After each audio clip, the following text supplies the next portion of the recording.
Oke, selamat pagi anak-anak sekalian. Salam bertemu kembali dengan Serlaung masih dalam pembelajaran budaya Melayu. Kita masih di bab 5 pertemuan kedua.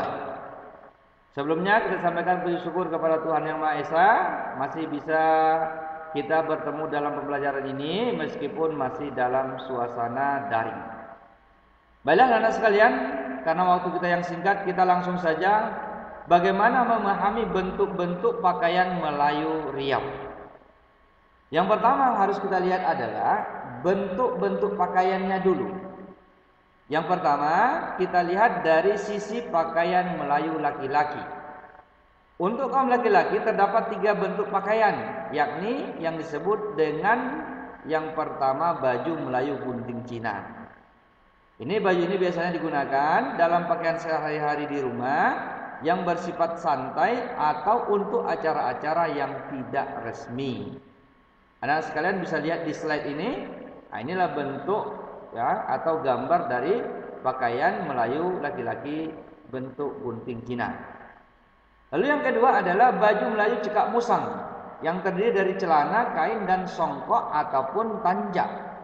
Ini biasanya digunakan untuk acara-acara ya keluarga seperti kenduri, pesta ataupun hajatan. Nah, ini anak-anak sekalian bisa lihat di sini nih.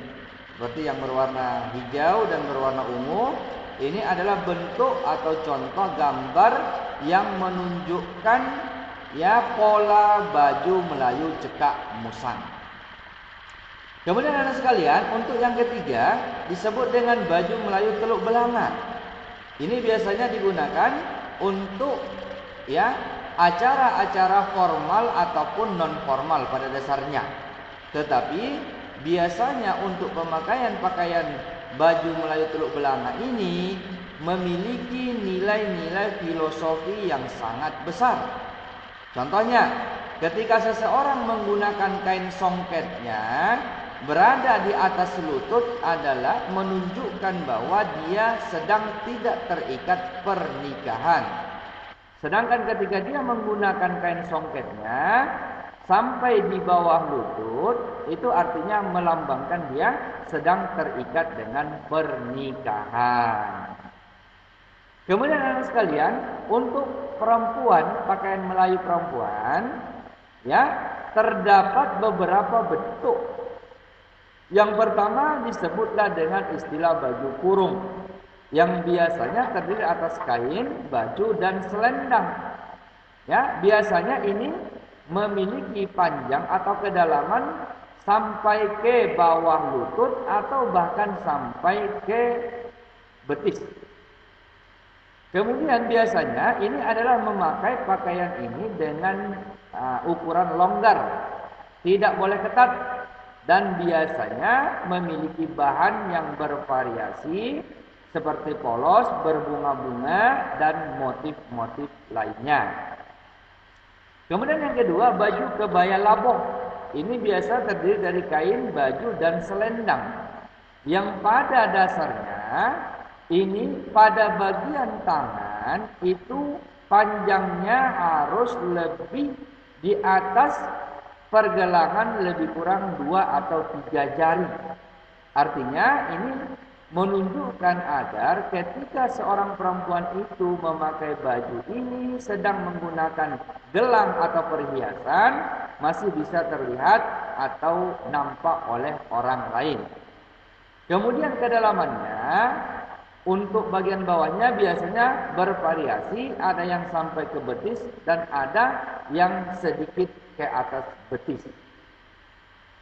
Kemudian ada sekalian, untuk pakaian Melayu perempuan ini terdiri dari beberapa peralatan atau disebut dengan bentuk-bentuk pernak-pernik tambahan. Seperti ketika berada di atas atau kepala misalnya, menggunakan sanggul ataupun siput yang disebut dengan 3 bagian. Ada yang disebut dengan siput tegang, siput cekak, dan siput lintang.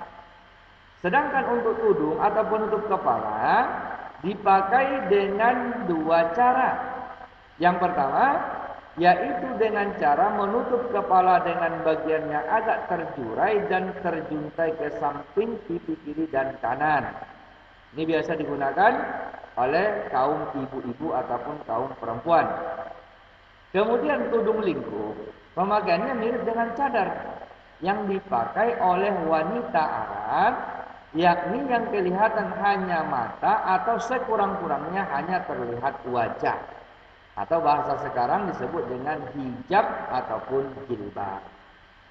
Kemudian anak sekalian bisa dilihat di sini bentuk-bentuk pakaian adat Melayu seperti pada slide ini. Ini adalah gambar ya pakaian tradisional adat Melayu Bengkalis ya dengan ciri khas warna yang kemerah-merahan atau ke warna pink.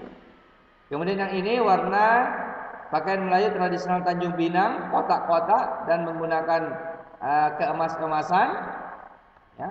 Kemudian yang gambar selanjutnya ini adalah ya, gambar tradisional pakaian Melayu Batam, masih menggunakan ciri khas kotak-kotak tapi dengan pernak-pernik yang berbeda sedikit.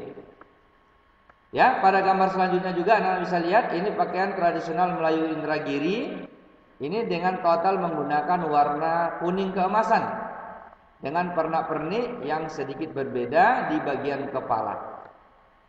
Yang terakhir ini adalah pakaian Melayu tradisional Siak, ya masih menggunakan corak warna kotak-kotak, tetapi memiliki pernak-pernik dan perhiasan di atas kepala dan selempang yang sedikit berbeda. Nah, jadi inilah anak sekalian untuk pembelajaran kita pada kesempatan kali ini. Mudah-mudahan bisa menambah ilmu pengetahuan kita. Dan satu hal lagi, selalu berdoa apapun agama dan keyakinan kita, semoga wabah ini cepat berlalu. Demikian saja, lebih kurang mohon maaf dan sampai bertemu pada pertemuan selanjutnya. Bye bye semuanya.